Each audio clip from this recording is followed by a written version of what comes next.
Salut à tous, c'est Luc. Aujourd'hui, je vais vous parler d'Ahref, un logiciel SEO que j'utilise depuis bientôt un an, après avoir longtemps utilisé SEMrush. Donc l'objectif de cette vidéo, c'est que vous ayez une vue d'ensemble de cet outil et que je vous donne mon avis de manière totalement transparente. Donc voilà, on est connecté et on arrive directement sur notre dashboard. C'est ici que vous retrouverez toute la liste de vos projets. Donc un projet correspond à un site.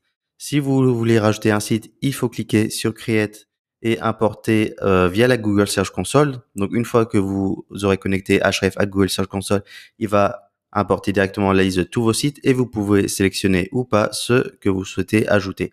Donc ensuite, une fois qu'on clique sur un projet ou qu'on indique l'URL de notre site sur la barre de recherche en haut, on arrive sur l'onglet Site Explorer qui va d'abord nous donner pas mal de métriques intéressantes, mais surtout sur le menu à gauche, on va retrouver pas mal de fonctionnalités qui va nous servir.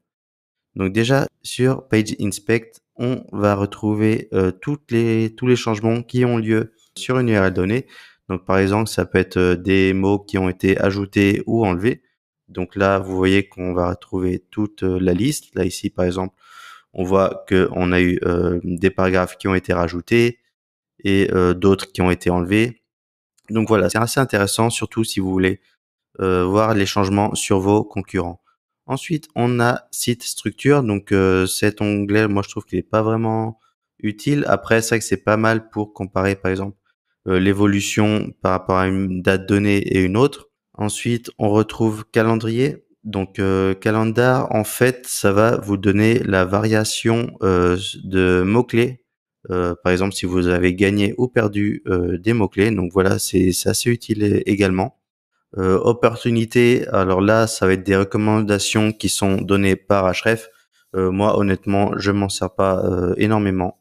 Ensuite, on va arriver sur la page Backlinks. Donc, c'est ici que vous retrouvez toute la liste des liens que vous avez acquis vers votre site internet. Encore une fois, on retrouve les métriques de Ahref, notamment le domain rating et l'URL rating. Ce qui est intéressant aussi, c'est qu'on peut voir si vous avez perdu des liens. Ça peut notamment être intéressant si vous avez acheté des liens et que vous voyez que le partenaire l'a supprimé, bah là, vous pouvez directement le voir et le contacter si c'est le cas. Ensuite, on a Broken Backlinks. Ça, c'est si vous avez des liens cassés au niveau de vos backlinks. Le referring domain, là, ça va simplement récapituler les sites sur lesquels vous avez acquis des liens. Donc là, encore une fois, vous pouvez trier comme vous le souhaitez. Encores, ici, ça va être intéressant pour avoir un récapitulatif des encres de liens sur vos backlinks. Par exemple, si vous voyez que vous avez pas mal d'encres suroptimisées, en fait, là, vous avez le nombre d'encres de liens sur tous vos liens.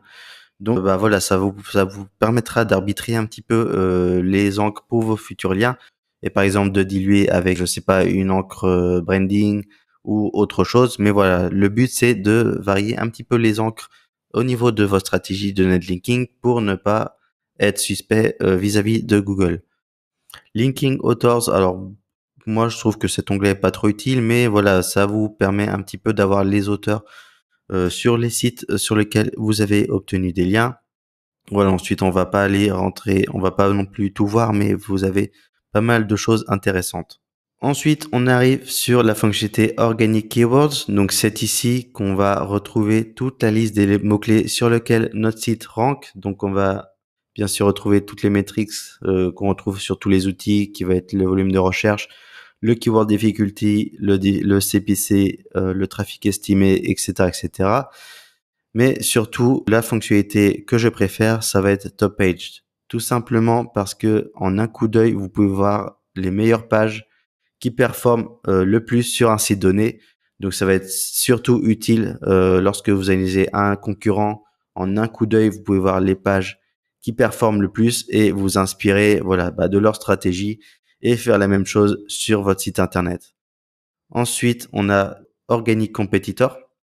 Donc là, ça va être un peu comme sur SEMrush. Ahref va faire une cartographie des concurrents par rapport aux mots-clés sur lesquels vous rankez. Donc en fait, il va faire un petit peu un rapprochement des sites similaires par rapport aux mots-clés en commun.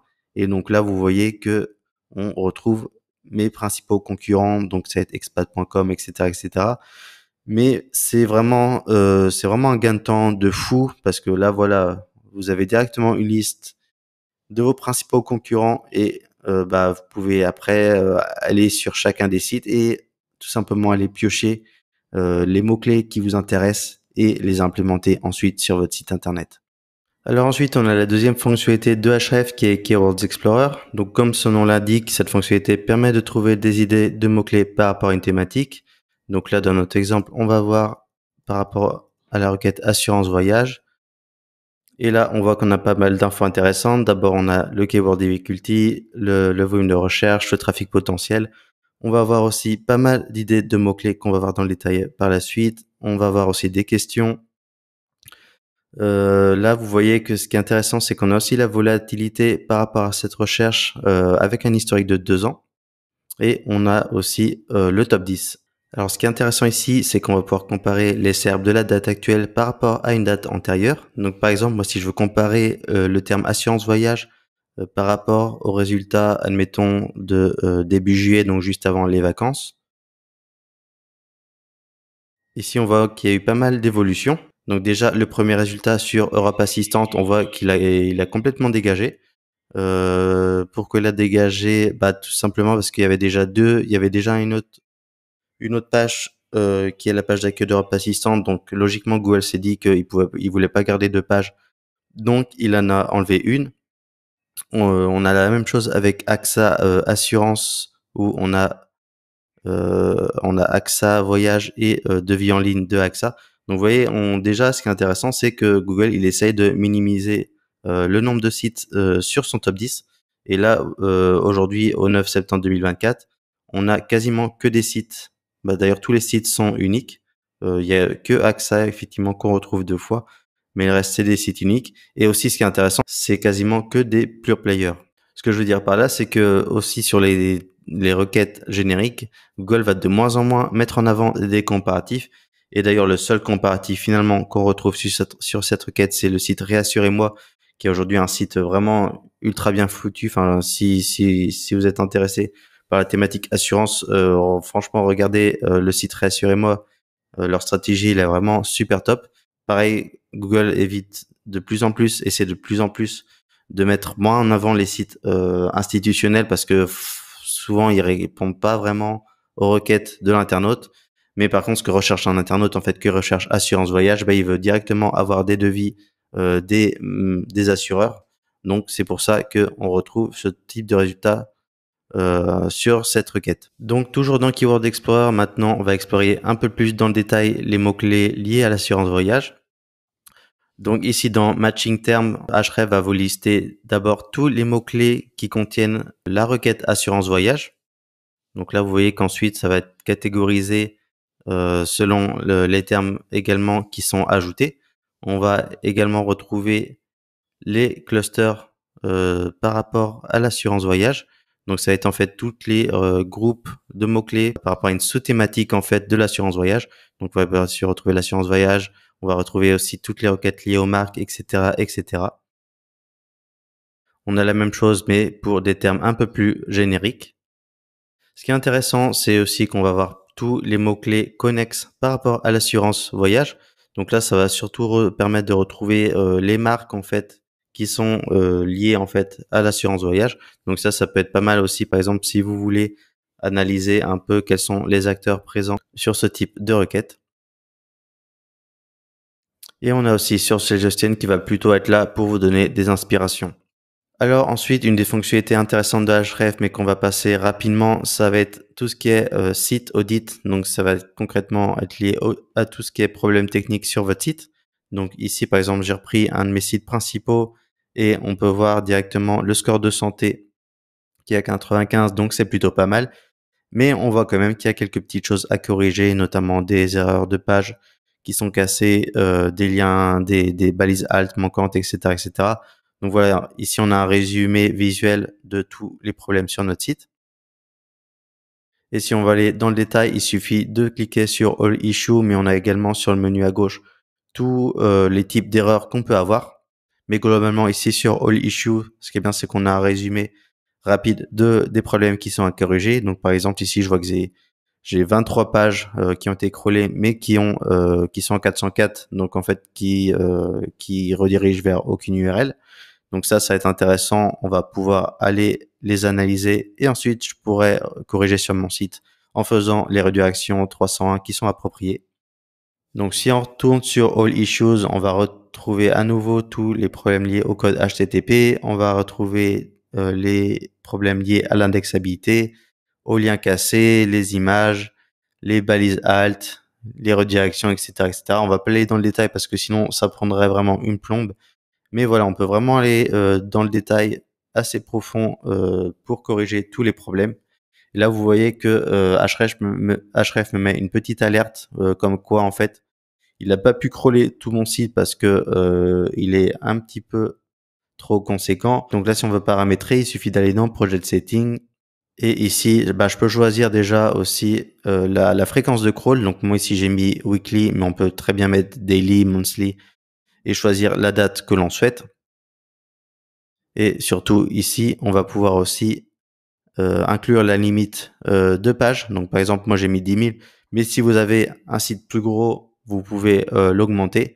Et pareil, si vous voulez pas perdre trop de temps, vous pouvez aussi le réduire.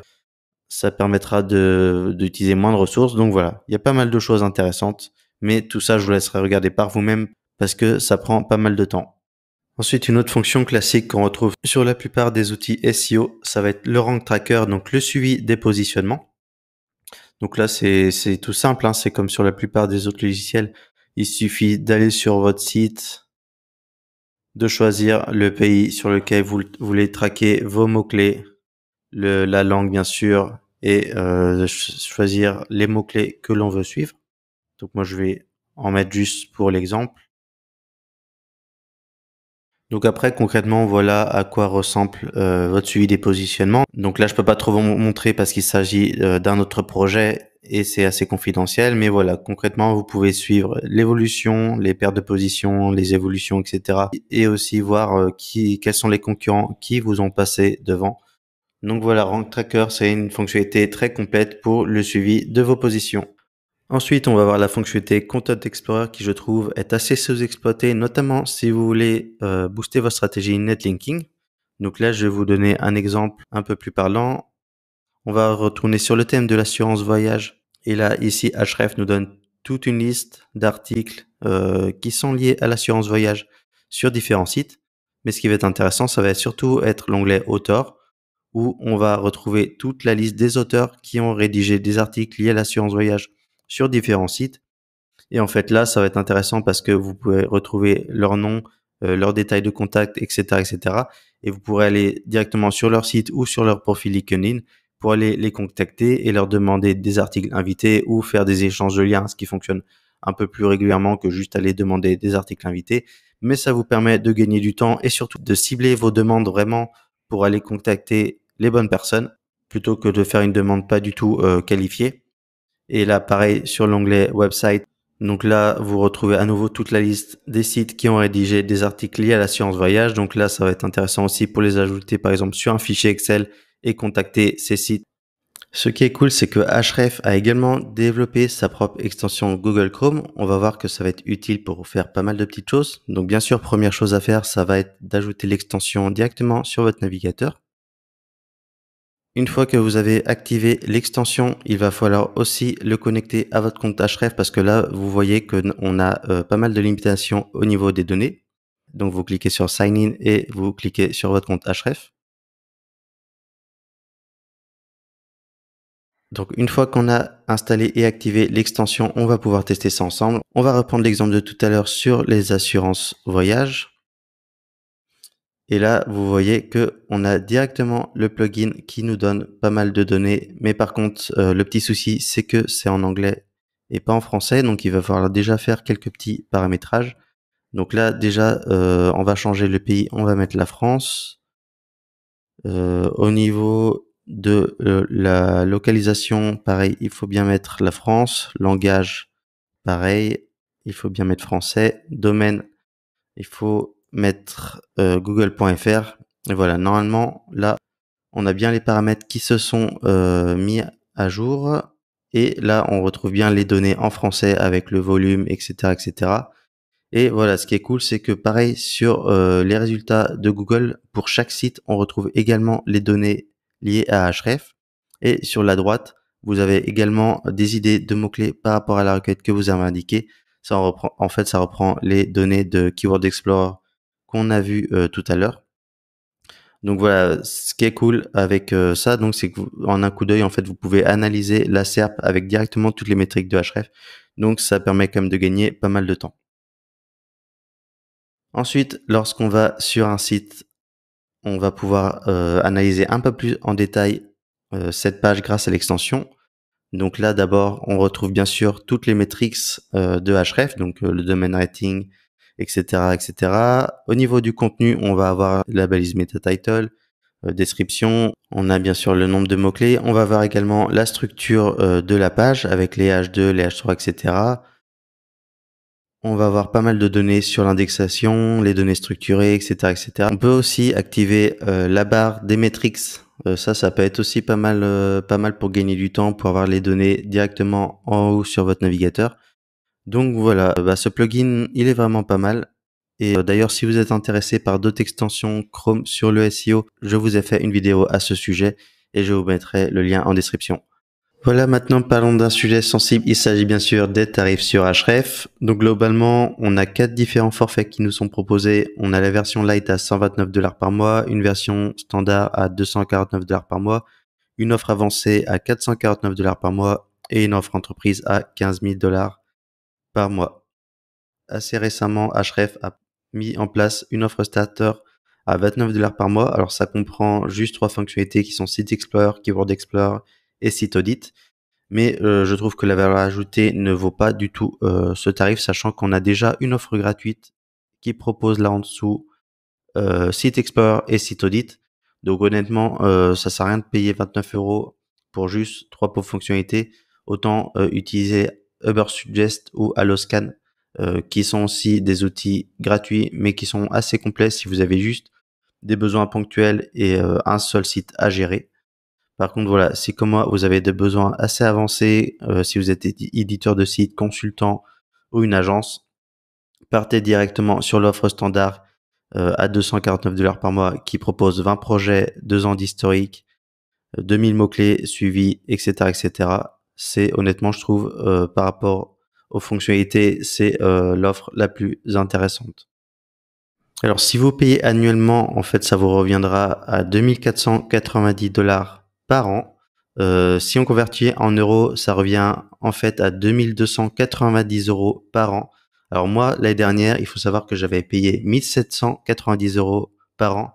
Donc en fait, en réalité, on a une augmentation de 500 € par an, ce qui n'est quand même pas négligeable. Alors en fait, pourquoi ils ont augmenté les prix? Tout simplement parce qu'ils ont voulu s'aligner au tarif de Ahref qui propose déjà 3 forfaits, dont une à $249 par mois. Donc en fait, Ahref a voulu s'aligner à leurs tarifs parce qu'en fait, ils ont quasiment un duopole tous les deux. Ahref et SEMrush se partagent le plus gros du gâteau sur le marché des logiciels SEO. Donc quoi de plus logique pour Ahref d'aligner ses tarifs avec SEMrush. D'ailleurs, si on va sur la Wayback Machine et qu'on regarde les prix il y a un an, là par exemple, si on met les prix au 31 août 2023, vous voyez bien que Ahref était proposé à $199 par mois. Donc en euros, ça revient à 180 € par mois. Donc ça fait quand même une différence de 50 $ par mois. C'est quand même vraiment pas négligeable. Donc voilà, c'est pourquoi d'ailleurs l'année prochaine, je ne sais pas encore si je vais renouveler mon forfait sur Ahref. Honnêtement, si on est sur les mêmes tarifs que SEMrush, je trouve quand même que même si on a seulement 15 projets et 1500 mots-clés de suivi, SEMrush est quand même beaucoup plus complet déjà au niveau de leur base de données sur les mots-clés en France. Ça, c'est important de le préciser. Pareil, ils ont beaucoup plus de fonctionnalités, notamment au niveau de l'IA. Pareil, si vous êtes consultant SEO, SEMrush propose des rapports en marque blanche, donc ça, c'est pas mal utile si vous faites pas mal de prestations. Et SEMrush d'ailleurs propose aussi un essai gratuit de 7 jours. Et par contre, si vous passez par mon lien, vous aurez 15 jours d'essai gratuit, sachant encore une fois que Ahref ne propose pas d'essai gratuit, quoique ils ont quand même une offre gratuite, mais qui reste quand même assez limitée. Donc voilà, SEMrush, globalement, je trouve que pour le même prix, ils sont beaucoup plus complets. Alors, est-ce que Ahref vaut finalement le coup? Je dirais dans l'ensemble que ça reste un excellent logiciel SEO. Il est facile à utiliser. Au niveau de l'interface utilisateur, j'ai quand même mis un petit peu de temps à m'y habituer. À ce niveau, je garde quand même une préférence pour SEMrush, même si je sais que d'autres préféreront utiliser Ahref. Alors, au niveau de la base de données, des mots-clés et de l'estimation de trafic, SEMrush reste un petit peu devant. Mais par contre, au niveau des backlinks, Ahref sera beaucoup plus exhaustif. Alors, comme je vous l'ai dit tout à l'heure, les tarifs ont largement augmenté depuis l'année dernière. Et maintenant que les prix sont alignés à ceux de SEMrush, honnêtement, je trouve que Ahref a perdu de son intérêt et que SEMrush propose beaucoup plus de fonctionnalités pour le même prix. Au final, le mieux, ça reste quand même de tester les deux outils par vous-même. Pour cela, je vous ai mis les liens en description. Donc n'hésitez pas à tester les deux outils pendant quelques jours et à choisir celui qui convient le mieux à vos besoins. Voilà, j'espère que ce test vous a été utile. Sur ce, je vous retrouve à bientôt. N'hésitez pas à vous abonner à Digitis pour retrouver d'autres tests d'outils. Et sur ce, je vous dis ciao.